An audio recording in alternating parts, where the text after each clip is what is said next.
Hello mga mami, tara, ipasyal ko kayo sa bakuran ni Ma'am Elenita Samson. Nakakatuwang pagmasdan ang namumutiktik na lansones at rambutan na makikita lang sa gilid ng parking ng kanyang bahay. Ayan, magtitikim tayo ng rambutan at sobrang masarap. Bukod pa dyan, ang daming bulaklak ng bahay ni Ma'am at hindi ka mapapagod sa kakatingin kahit sa saang sulok ng bahay kasi ang daming bulaklak at maraming rambutan at lansones.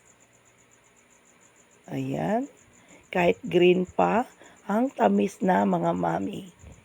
Ayun.